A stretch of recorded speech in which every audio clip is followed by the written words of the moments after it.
প্রিয় শিক্ষার্থী, আসসালামু আলাইকুম। ন্যাশনাল কলেজের অনলাইন ভিত্তিক শ্রেণী কার্যক্রমে তোমাদের সবাইকে স্বাগতম। আশা করি তোমরা সবাই ভালো আছো। আমি আজকে সপ্তম শ্রেণীর দ্বিতীয় অধ্যায়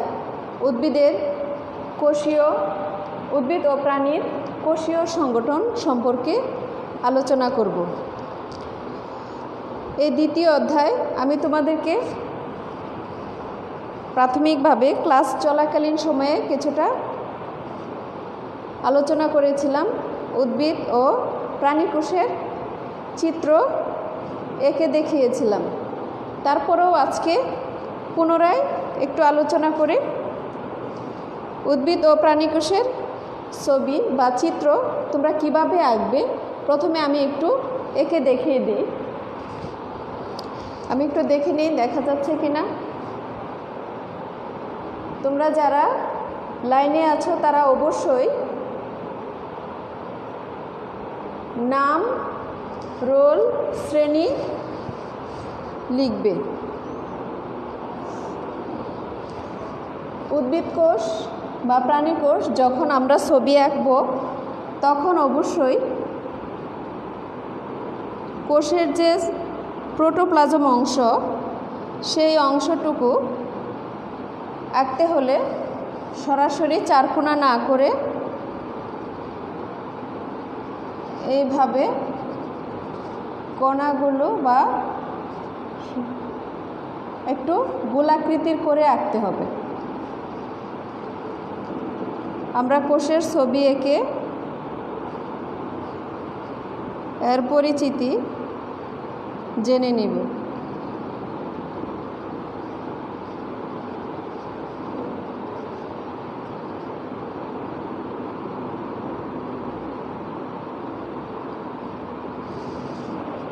যেহেতু উদ্ভিদ কোষের মধ্যে কোষ প্রাচীর থাকে, তাই উদ্ভিদ কোষের ছবি আঁকতে হলে বাইরের এই অংশটুকু আঁকতে হবে। আর প্রাণী কোষের বেলায় শুধুমাত্র এই ভিতরের শেপটুকু আঁকলেই হবে।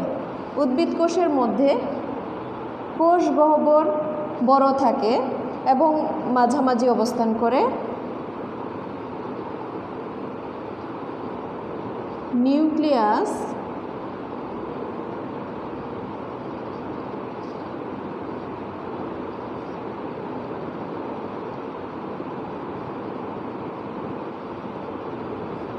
সবাই একটু আঁকার চেষ্টা করবে।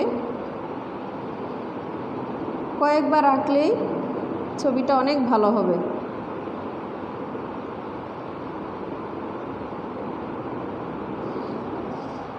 এর মধ্যে থাকে ক্রোমোজোম।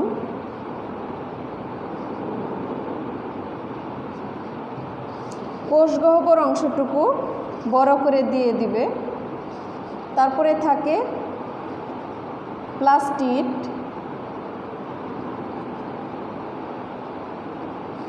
এরপরে হবে মাইটোকন্ড্রিয়া,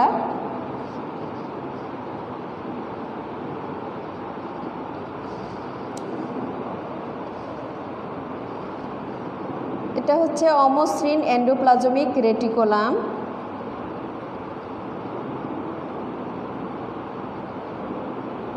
মসৃণ এন্ডোপ্লাজমিক রেটিকুলাম,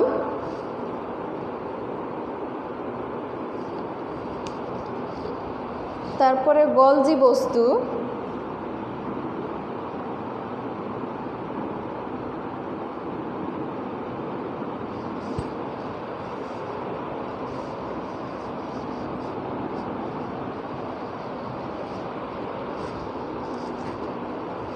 সবাই একটু পাঠ্য বইয়ের সাথে মিলিয়ে দেখো।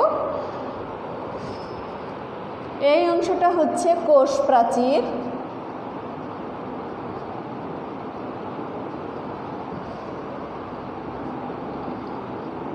এই অংশ হচ্ছে প্লাজমা মেমব্রেন বা কোষ ঝিল্লি।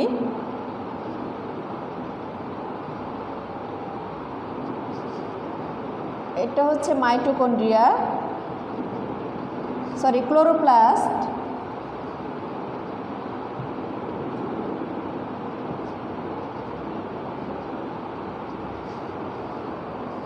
নিউক্লিয়াস,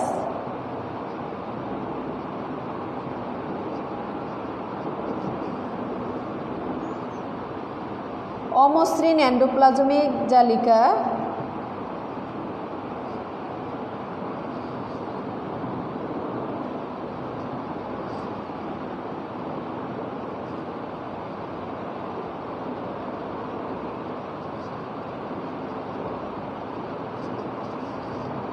এটা হচ্ছে কোষ গহ্বর।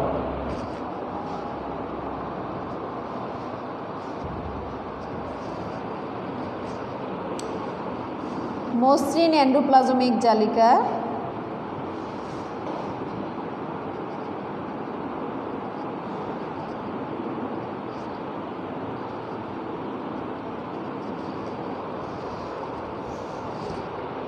দেখা যায় মসৃণ এন্ডোপ্লাজমিক জালিকা। এর চিত্র হচ্ছে উদ্ভিদ কোষ, নিচে দেখা যায় না।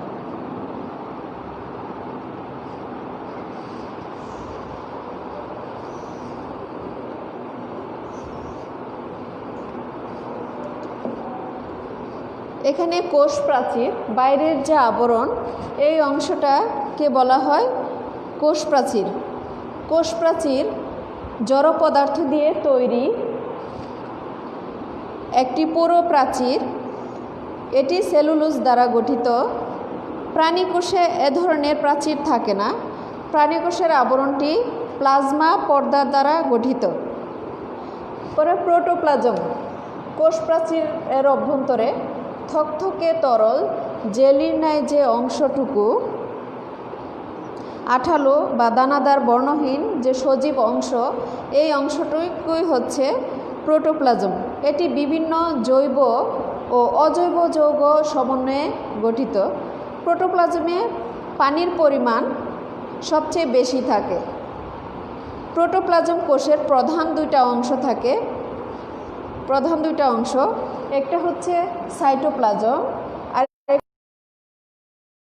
সাইটোপ্লাজম হচ্ছে এই কোষীয় অঙ্গাণুগুলো যদি সরিয়ে রাখা হয় তখন থকথকে জেলির ন্যায় একটা প্লেট সদৃশ অংশ থাকবে, এই অংশটাকে বলা হয় সাইটোপ্লাজম।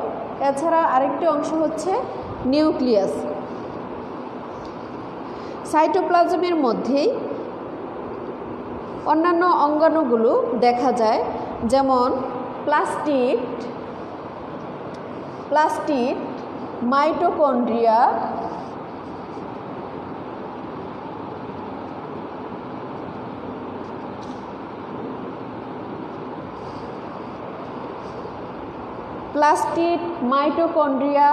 গলজি বস্তু, এন্ডোপ্লাজমিক জালিকা, রাইবোজোম, লাইসোজোম, সেন্ট্রিওল, এগুলো মূলত সাইটোপ্লাজমে বিন্যস্ত থাকে। এরপরে কোষ গহ্বর, কোষের সজীব অঙ্গাণু, এই অংশটাকে মূলত কোষ গহ্বর বলা হয়। কোষের সজীব অঙ্গাণু এবং নির্জীব বস্তুসমূহ সাইটোপ্লাজমের ধাত্রে থাকে। উদ্ভিদ কোষের নির্জীব বস্তুসমূহের মধ্যে বিভিন্ন ধরনের সঞ্চিত পদার্থ, বর্জ্য পদার্থ ও ক্ষরিত পদার্থ। কোষের সাইটোপ্লাজমে অর্ধতরল বা তরল পদার্থপূর্ণ কোষরস ছোট বড় গহ্বর থাকে। ছোট বড় যে গহ্বরে থাকে সেই গহ্বরটাকেই বলা হয় কোষ গহ্বর। অর্থাৎ কোষ গহ্বরের মধ্যে কি থাকে? বিভিন্ন ধরনের সঞ্চিত পদার্থ, বর্জ্য পদার্থ ও ক্ষরিত পদার্থ।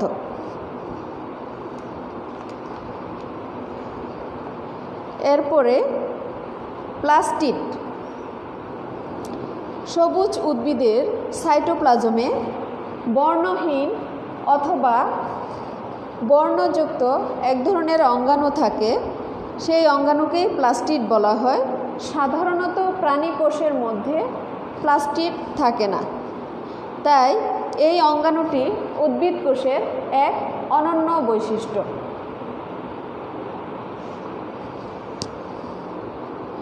প্লাস্টিড উদ্ভিদের খাদ্য সংশ্লেষে, বর্ণ গঠনে এবং খাদ্য সঞ্চয়ে মুখ্য ভূমিকা রাখে।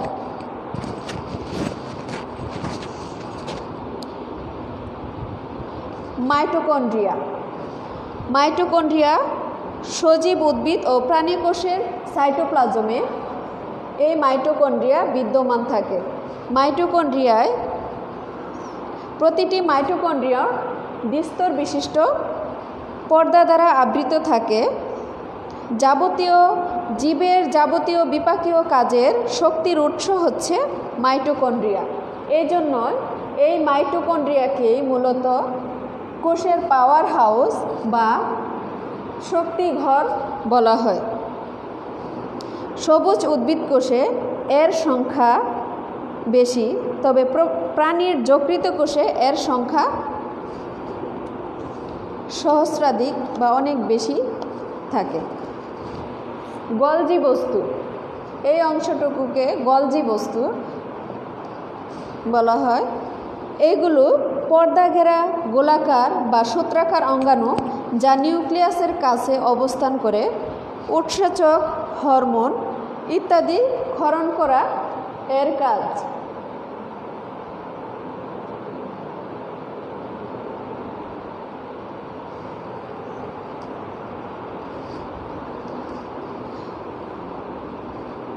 সেন্ট্রিওল, এরপরে নিউক্লিয়াস। নিউক্লিয়াস হচ্ছে কোষের প্রাণকেন্দ্র।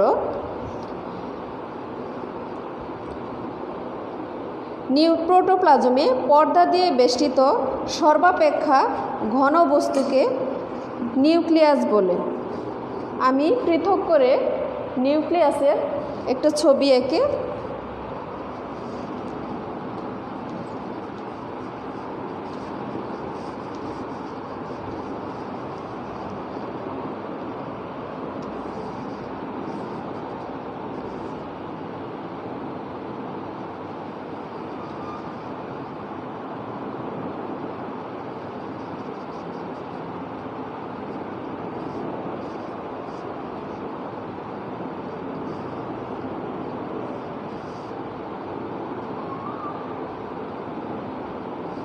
নিউক্লিয়াস সম্পর্কে সংক্ষিপ্ত বর্ণনা এখন আলোচনা করব।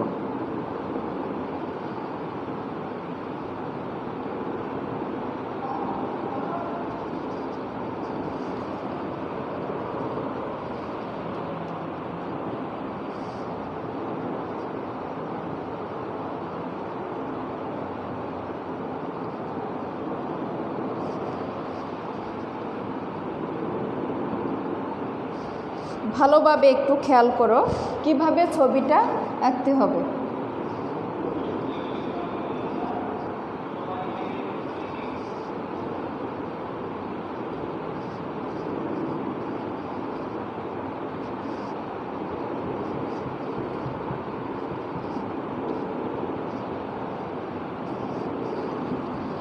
এখানে একটি নিউক্লিয়াসের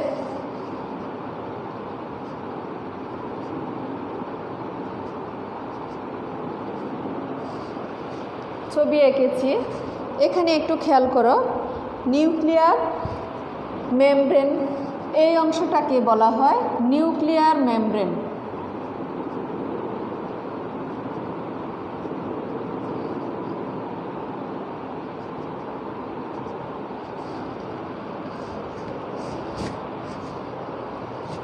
নিউক্লিয়ার মেমব্রেন মূলত হচ্ছে নিউক্লিয়ারের আবরণী বা পর্দা। এই পর্দা বা আবরণীর মাঝখানে যে ছিদ্র বা সংযোগস্থল একটু ফাঁকা রয়েছে, এই অংশটাকে বলা হয় নিউক্লিয়ার রন্ধ্র।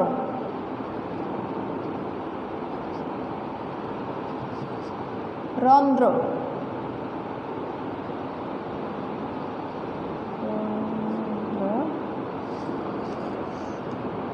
নিউক্লিয়াসের মধ্যে আরও বিদ্যমান আছে ক্রোমোজোম, সুতার ন্যায় যে তন্তু দেখা যায়,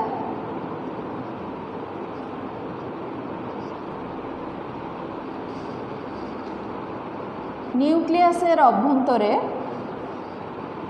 কালো গোলাকার ছোট একটা বস্তু দেখা যায়, একে বলা হয় নিউক্লিওলাস।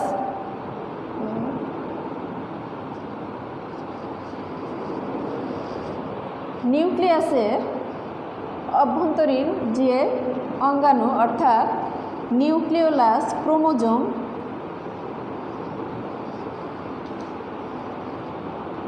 যে অংশে ধারণ করে তার নাম হচ্ছে নিউক্লিওপ্লাজম।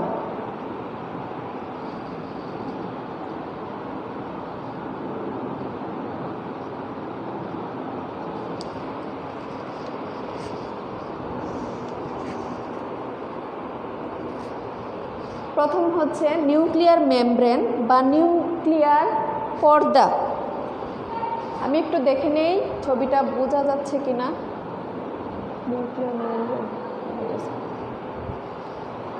নিউক্লিয়ার মেমব্রেন বা পর্দা সজীব ও দ্বিস্তর বিশিষ্ট পর্দা দিয়ে প্রতিটি নিউক্লিয়াস আবৃত থাকে, তাকে নিউক্লিয়ার পর্দা বা নিউক্লিয়ার মেমব্রেন বলে।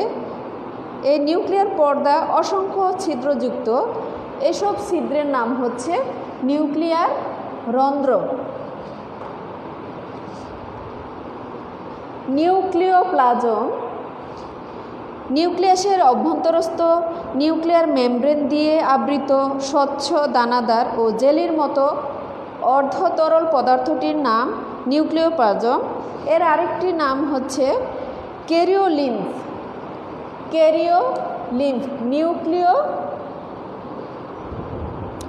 নিউক্লিওপ্লাজম এর নাম হচ্ছে ক্যারিওলিম্ফ।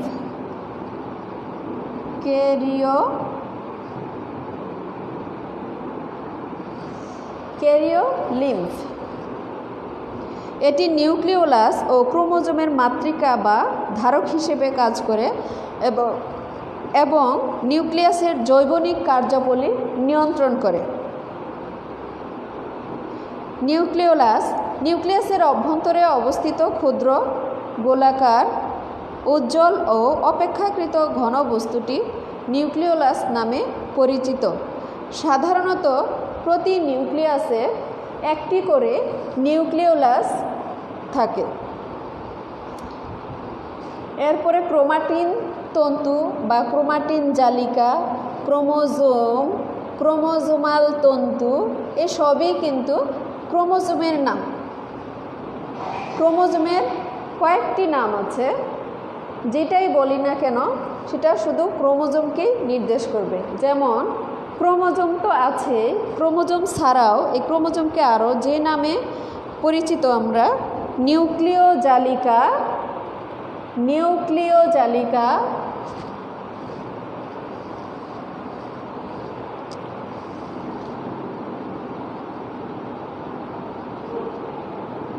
ক্রোমোজোমের একাধিক নাম রয়েছে। নিউক্লিয় জালিকা, ক্রোমাটিন জালিকা,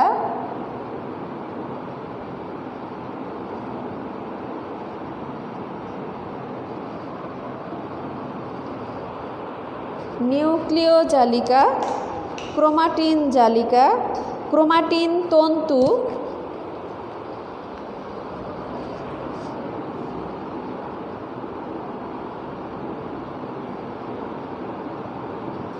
ক্রোমাটিন তন্তু বা ক্রোমোজোমাল তন্তু।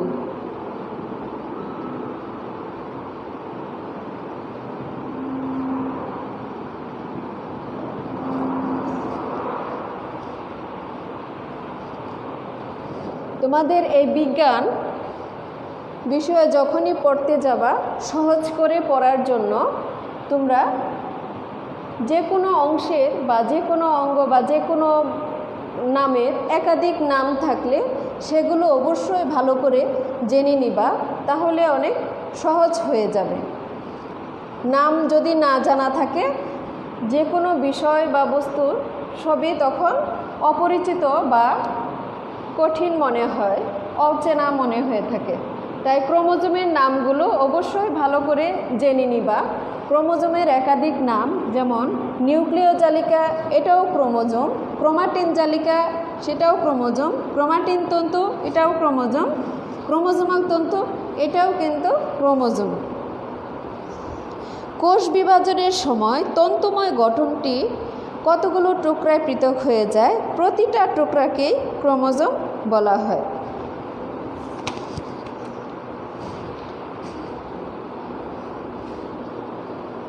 পার্ট 6 থেকে 7 এর মধ্যে আছে উদ্ভিদ টিস্যুর বৈশিষ্ট্য বা কাজ।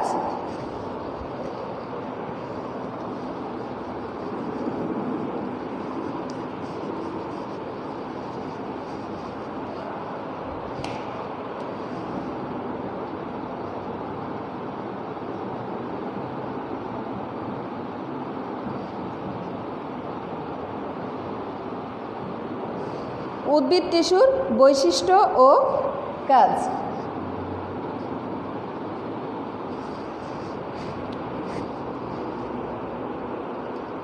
জীবদেহ এককোষীয় হতে পারে অথবা বহুকোষীয় হতে পারে।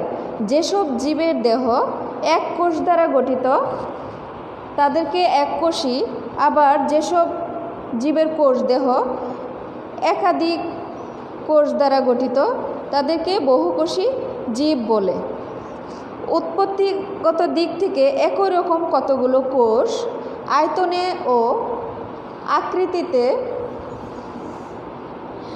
অভিন্ন বা ভিন্ন হওয়া সত্ত্বেও যদি দলগতভাবে অবস্থান করে একই ধরনের কাজ করে তখন সেই দলবদ্ধ কোষগুলোকে টিস্যু বলে।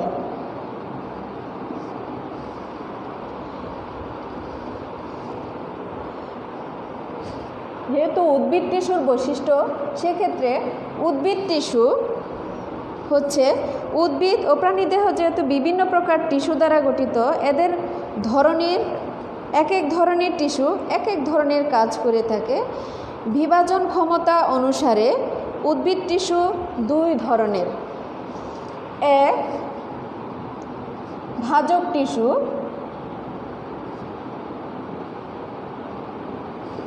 দুই স্থায়ী টিস্যু।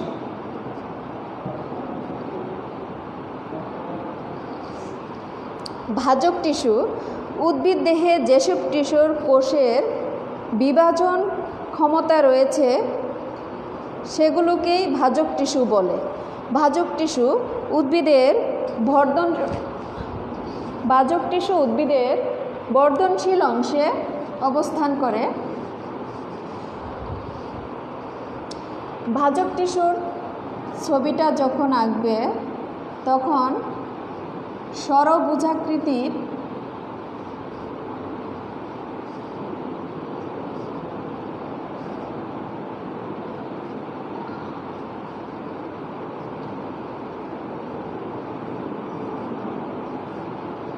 ছবিটা আঁকা অনেক সহজ।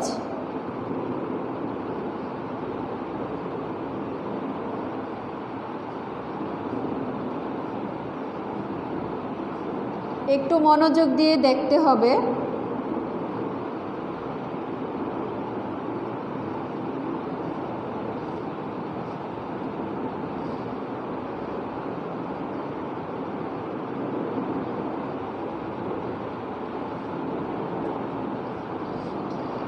এখানে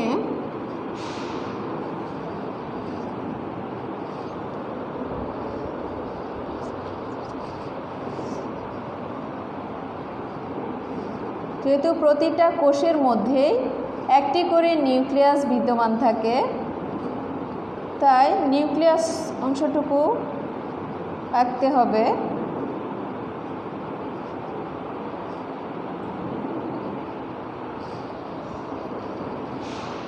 ভাজক টিস্যুর এই অংশটা হচ্ছে কোষ প্রাচীর।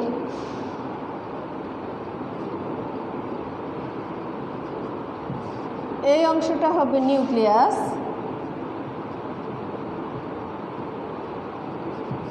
আর অভ্যন্তরের যে ফাঁকা থকথকে জেলিনায় অংশ রয়েছে এই অংশটাকে বলা হয় সাইটোপ্লাজম।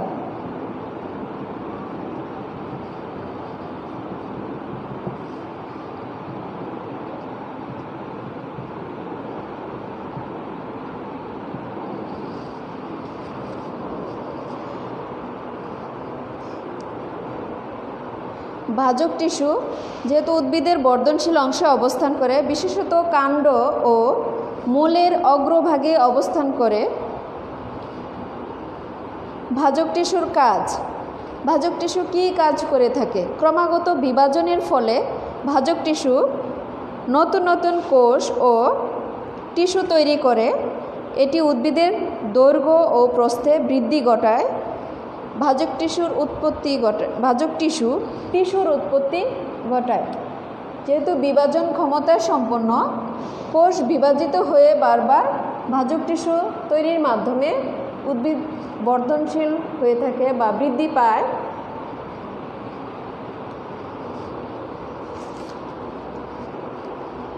স্থায়ী টিস্যু। ভাজক টিস্যু থেকেই মূলত বিভাজন ক্ষমতাহীন নির্দিষ্ট আকৃতি যুক্ত পরিণত টিস্যুকে স্থায়ী টিস্যু বলে। উদ্ভিদের প্রায় সর্বত্র স্থায়ী টিস্যু দেখা যায়। স্থায়ী টিস্যু মূলত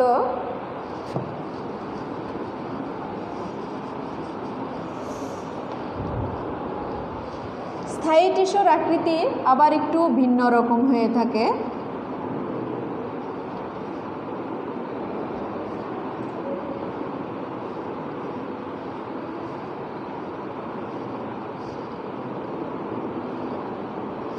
শিক্ষার্থীরা, তোমরা যারা ক্লাস দেখছো তারা অবশ্যই নাম, শ্রেণী, রোল কমেন্টে লিখে জানাবে। সবাই একটু খেয়াল করো ছবিটা।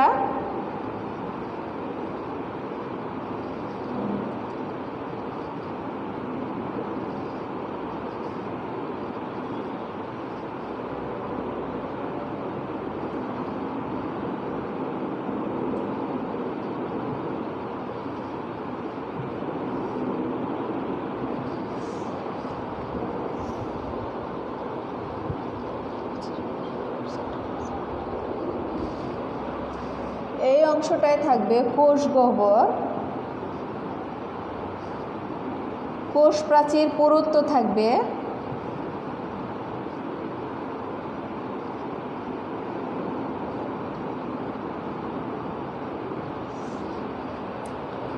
পুরো কোষ প্রাচীর, কোষ গহ্বর,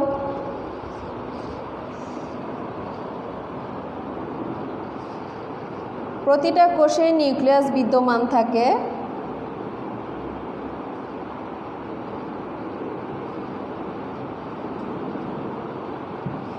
এটা হবে নিউক্লিয়াস।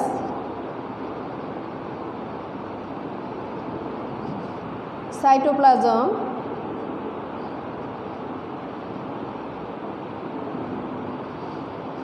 আর এটা হবে পুরো কোষ প্রাচীর, অর্থাৎ কোনো ফাঁকা অংশ থাকবে না।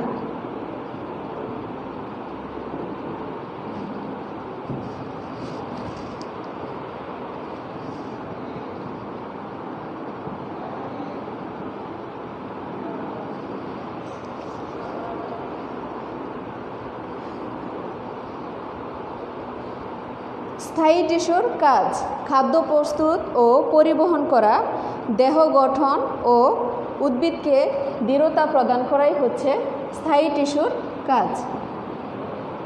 প্রিয় শিক্ষার্থী, তোমরা বাসায় বসে সবাই আরও ভালো করে প্র্যাকটিস করবে। সবাই তোমরা উদ্ভিদ কোষ, প্রাণী কোষ, তারপরে নিউক্লিয়াস, ভাজক টিস্যু, স্থায়ী টিস্যুর চিহ্নিত চিত্রসহ একে অবশ্যই তোমরা কমেন্টে জানাবে এবং বাড়ির কাজ হিসেবে তোমরা এগুলো প্র্যাকটিস করবে। আরও বেশি বেশি পড়াশোনা করবে। অবশ্যই সবগুলো লাইভ ক্লাস দেখবে। সবাই ভালো থেকো। আল্লাহ হাফেজ। আসসালামু আলাইকুম। কোনটা জানি ফিনিশ।